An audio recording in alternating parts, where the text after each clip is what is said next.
Coming up on Global Business. Market rally.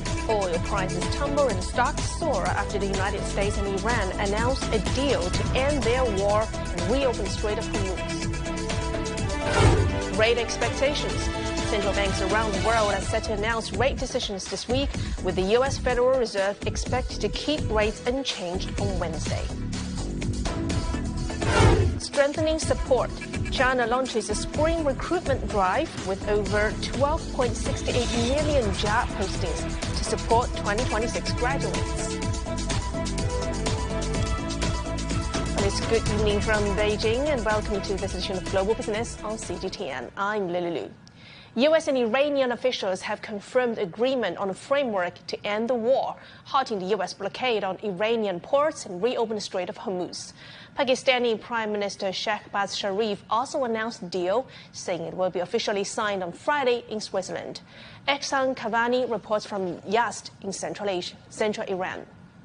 Finally, the long marathon of negotiations seems to be over, according to an informed Iranian source. In the last few days and even hours of negotiations on the text of the MOU, some changes were made to the previous text.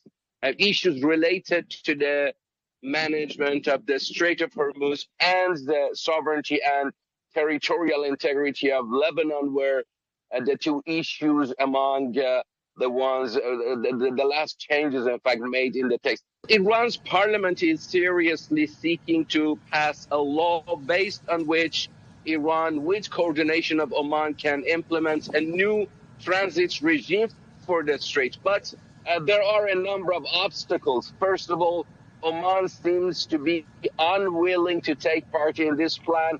Second, charging vessels will create international dissatisfaction, especially among the Persian Gulf countries. So from what we hear in Iran, Tehran is now seeking to control the straits rather than earning money. And after all, Tehran is considering the Strait of Hormuz as a leverage in the future, so that if other parties do not fulfill their commitments in this MOU or any future peace deal, closure of the strait would be an option for Tehran again. Crude oil prices continue to fall on Monday, driven by anticipation of the expected reopening of the Strait of Hormuz. U.S. West Texas Intermediate crude and London's Brent crude both fell around 5% on the day, trading only slightly above $80 per barrel. Global stock markets rallied following the newly announced U.S.-Iran peace deal. In Asia, China's A shares rallied and H shares edged higher on Monday. Japan's Nikkei 225 surged nearly 5%. And major European indices also opened higher pre-market trade, including the UK's FTSE 100, Germany's DAX, and France's CAC 40. However, the US-Iran agreement has not been enough to ease investors' concerns. Gold, which is a traditional safe haven asset, continued its rebound that began last Thursday. Spot gold is trading above $4,330 per ounce and is on track to reach a weekly high. The peace deal between Iran and the U.S. will bring long-awaited normalization to the global oil market, though only gradually, as disruptions from the crisis continue to linger. A primary challenge is the recovery of oil production. Industrial insiders say the conflict could have irreversible effects on the production capacity of some rigs that were forced to close during the war, as they might need to address issues such as lowered reservoir pressure or water contamination. Both are serious issues. Another major challenge is maritime traffic. Saudi Aramco CEO Amin Nasser told investors earlier in May that it would take several months to restore pre-conflict traffic levels, as oil ships originally on the Hormuz Strait have been redeployed to other parts of the world to avoid sitting idle during the war. And his view is echoed by William Sells, Global Chief Investment Officer of Private Banking and Wealth Management at HSBC. It will take time to get the ships in the right place. People who have been stuck on those ships might not immediately want to return. The insurance costs are high. The U.S. Federal Reserve is expected to keep interest rates unchanged at 3.5% to 3.75% on Wednesday, marking Chair Kevin Warsh's first policy meeting and news conference. Investors will be watching closely for any hawkish or dovish signals from the new head of the U.S. Central Bank, as well as how he will communicate as chair. In the meantime, central banks from the UK, Japan, Australia, Brazil, and Indonesia will also announce rate decisions this week. The Bank of Japan is widely expected to raise rates to 1%, while Brazil and Indonesia are forecast to hike by 50 basis points each. Despite volatility in global markets, China and AI sectors are gaining traction among foreign institutions. Matthew Quanfai, global head of multi-asset at Fidelity International, said China, with its ample strategic reserves and diversified energy structure, has largely cushioned the impact of the current energy shock. He added that investors are beginning to see growing long-term value in China's hardware sector. Nikhil McGrath, head of multi-asset strategies and solutions for Asia-Pacific at BlackRock, said China equities, particularly A-share AI-related sectors, can play a very important role in investment portfolios. With geopolitics becoming more complex, global institutions are rethinking the definition of safe haven assets. Many institutions still expect the global economy to continue expanding in the second half of the year, though growth momentum is becoming increasingly uneven. China's major stock exchanges moved Monday to overhaul their benchmark indices. The rebalancing covers a range of key benchmarks, including the Shenzhen Component Index, China Next Index, CSI 300, SSE 50, and Star 50. The latest adjustments have added more hard tech firms to China's major stock indices, including GPU makers, optical module companies, and semiconductor companies. At the same time, the weight of traditional sectors has been further reduced, with continued declines in areas such as real estate and traditional pharmaceuticals. And you're watching Global Business on CGTN. Still to come on the program. Representatives from multinational companies in China gather in the coastal city of Qingdao for an annual summit to discuss opportunities under China's 15th Five-Year Plan framework.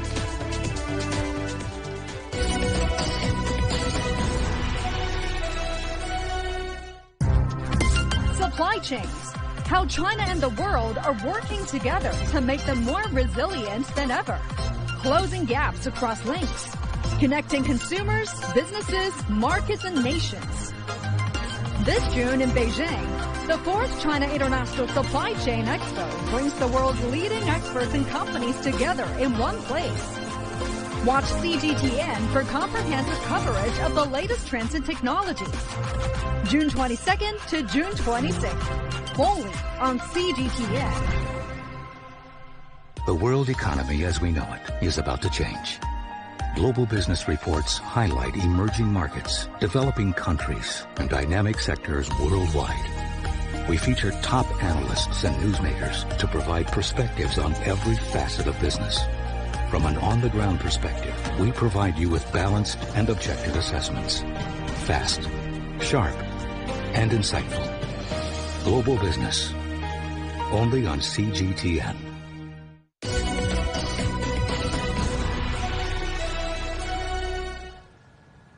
Time now for we get a check on other business headlines we're tracking at the hour. New data from the Commerce Department reveals that Americans reduced inflation-adjusted spending on goods and vehicles for the 5th month in April. Now, this is a trend that's closely tied to the Middle East conflict and rising gas prices, and that marks the longest stretch of declining real outlays in that category since 2008. And Alphabet CEO Sundar Pichai has announced that Google will invest $50 million to help prepare over 300,000 Americans for careers in skilled trades across more than 20 states, aiming to meet rising infrastructure demand. And according to a report from the Vietnam news agency, the country's digital economy is expected to account for about 30% of its GDP by 2030 under the Digital Economy and Digital Society Development Program for the 2026 to 2030 period. Now, this initiative will also support at least 50,000 small and medium-sized enterprises in their digital transformation efforts.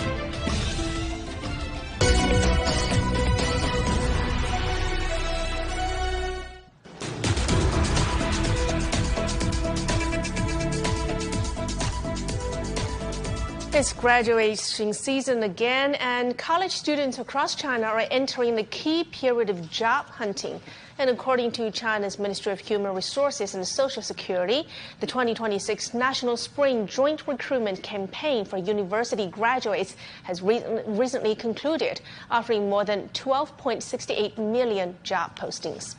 And during the campaign, regions focused on key sectors such as artificial intelligence, low-altitude economy, green and low-carbon development, advanced manufacturing, and the digital economy, expanding high-quality job opportunities. And in total, 23,000 job fairs were organized online and offline, and around 674,000 employers participated. Over 13.5 million job-seeking visits were recorded.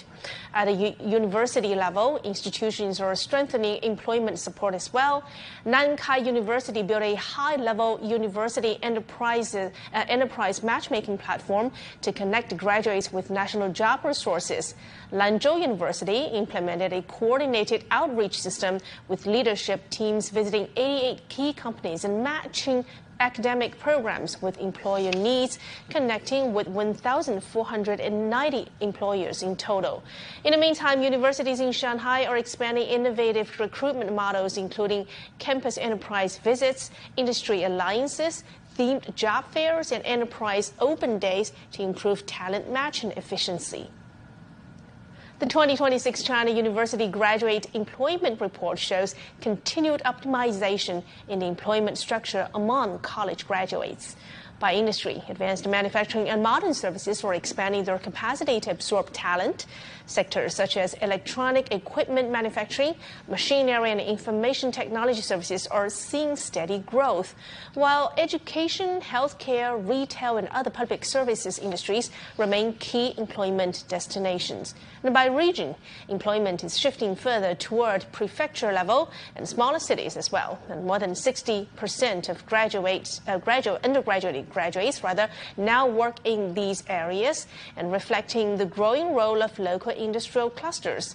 And in terms of further study, the domestic postgraduate enrollment rate remains stable, while the so-called exam preparation boom is easing, with fewer graduates delaying employment to prepare for exams.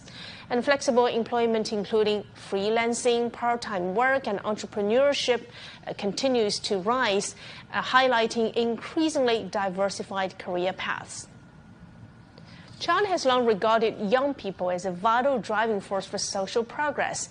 The 2026 Global Youth Development Project Week has just kicked off in Shanghai, bringing together young representatives from across the world to share their ideas and visions on youth innovation. Our reporter Olivia He has the story. Innovation and entrepreneurship have received strong support in China. A prime example is the 2026 Global Youth Development Project Week in Shanghai, which brought together over 500 participants from more than 120 countries, including UN officials, youth ministers, young leaders, and changemakers, each presenting their creative projects. Together, they're addressing major issues such as youth innovation, cross-cultural exchange, poverty relief, and digital technology. Compared to normal lithium-ion batteries, solid-state battery could be safer, more efficient, and more reliable. There's another advantage for the solid-state batteries. It means much longer battery life. For example, a phone just use this technology, maybe only need to be charged once a week. I'm working on a project called ParkGPT. It's artificial intelligence conversational model, and it can communicate in local languages of Pakistan, and it works offline too, to ensure that no one is left behind just because their internet is slow or their language is different. So many people from rural communities who do not have stable internet or cannot speak English can access my tool without internet and without knowing English.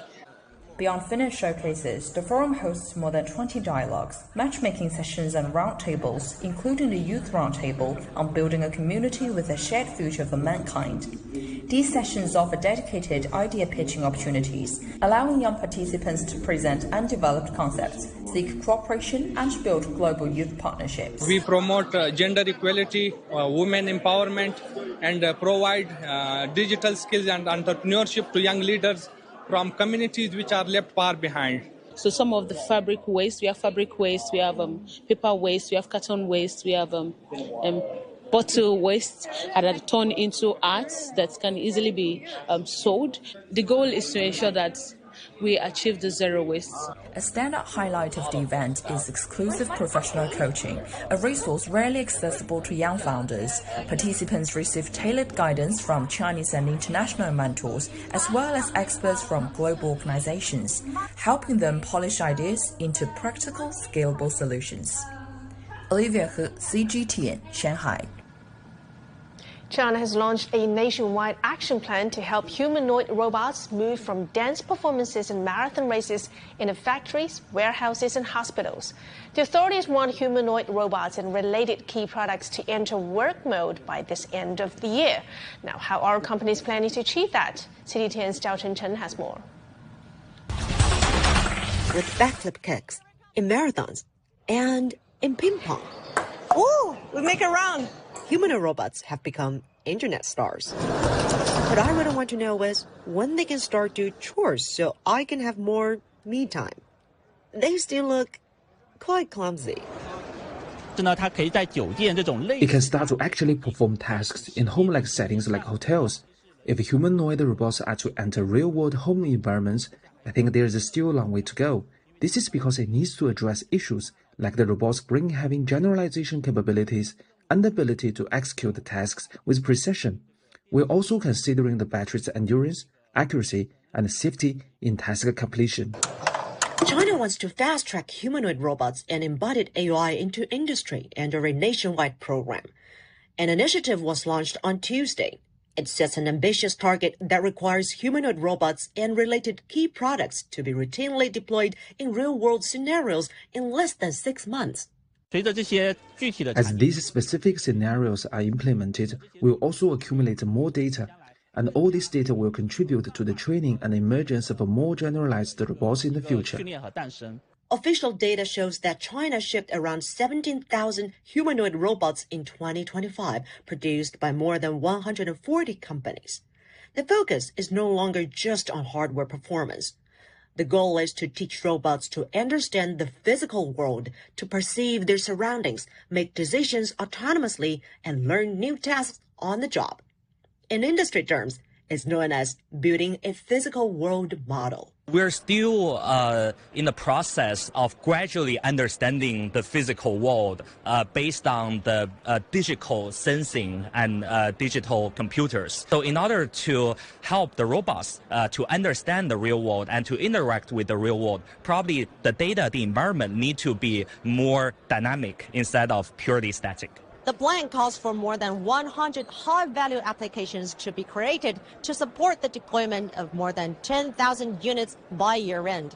6 months is not a long time, but a concentrated effort like this can help the industry converge more quickly on viable engineering solutions that also drives companies along the industrial chain.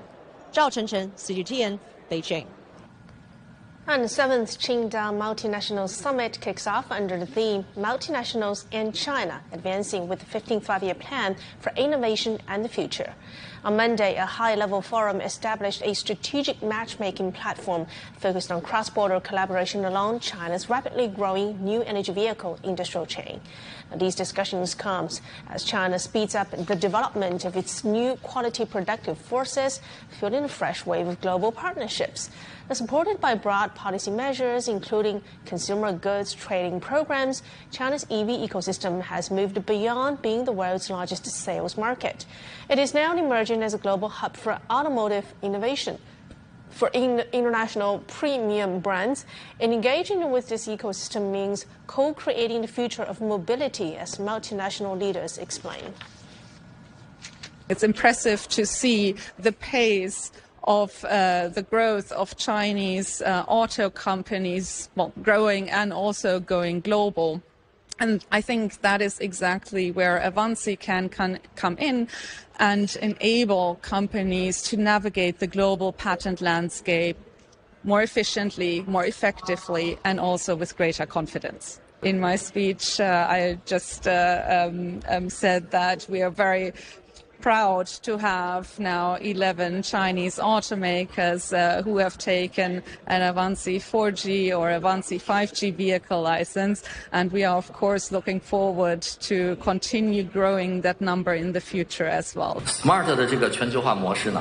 The global development model of smart pairs German luxury design and strict engineering standards with China's distinct advantages, specifically in cutting-edge EV architecture, scaled smart manufacturing, and a comprehensive supply chain. Through this deep co-creation of products and technology, we are actively integrating China's new energy vehicle industry and supply chain into the global market. On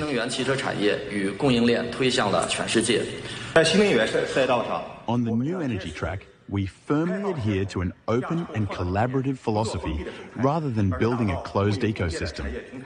We look forward to deepening supply chain synergy with premium component and tech enterprises to build a stable, efficient and resilient supply chain network, driving the commercial vehicle industry toward a green, intelligent and high-end transformation. And Chinese technology firms had a strong presence at Web Summit Rio 2026. CGTN's Lucrecia Franco spoke exclusively with founder and CEO Patty Cosgrave about China's growing influence in technology, the country's rising innovation, and what it could mean for the future of the global tech landscape. From your perspective, what is the importance of China in this Web Summit and in the world as an innovation power? China's influence at Web Summit is more than just speakers and companies. It's much deeper than that. When you look at what's discussed on stage, China is now ever present. Whereas in the past, maybe there were a few specific talks on China, but now Chinese technology dominates discussion, in particular in AI. But despite the competition, China seems to be leading the way with all sorts of technological solutions. What is your take on that? I've been saying it for years because it's not that they have better entrepreneurs, it's not that they have better investors. I think it's that they realize that innovation is a system that involves many parts. The state, the research sector, university sector is absolutely critical because Chinese universities now make up all of the top 30 universities in the world in the field of applied research. And I think that should tell us all something. And in particular, it is a window into the future. And what do you think is going to happen in the future as Chinese companies expand worldwide? There's more science being done at the cutting edges across almost every area in China today than anywhere else in the world. And I think as a consequence, you're going to see in the years to come the number of Chinese technology companies will only accelerate, the number of areas they will dominate will only accelerate, and the role of the West in the rest of the world will only decline because the system in the West is inferior to the system in China. And we would like to know if Web Summit will eventually go to China. We have been looking at cities in China that we may do a Web Summit. We would love to do that and bring a lot of the startup world to China to learn and connect and network with Chinese entrepreneurs, Chinese technology companies and investors.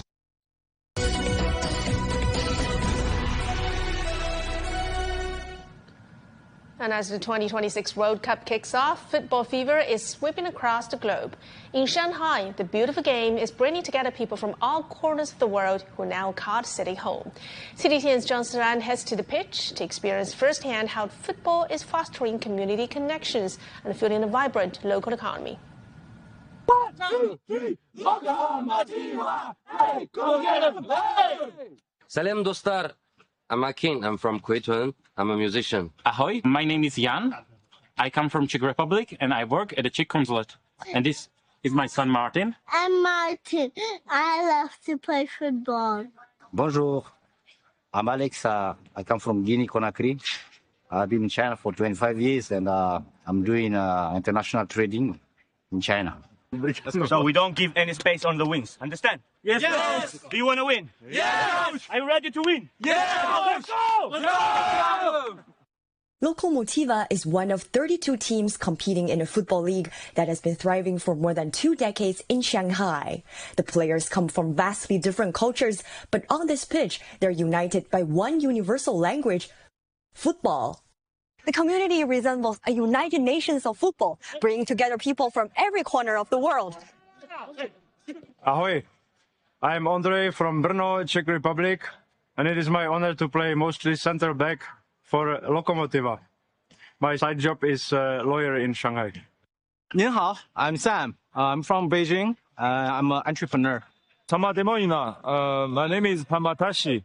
I come from Qinghai. I'm a director. Salam.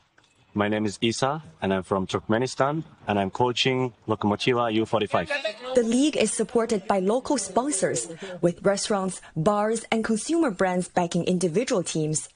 In return, players and supporters become loyal patrons, helping to create a self-sustaining economy. I've been sponsored the team for 7 years, and I love this team because this team more like a family. We have the people from around the world. I've been with the team for over 3 years. I always look forward to playing football with my teammates and then grabbing a drink every weekend.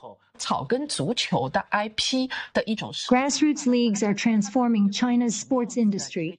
A new business model is shifting focus away from strictly professional sports.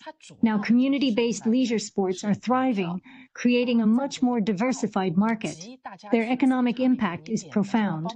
For Suqiao, we found a 1 yuan ticket can drive over 7 yuan in related spending. Consumption is driven not by star power, but by emotional connection, supporting a neighbor, a colleague, or a friend.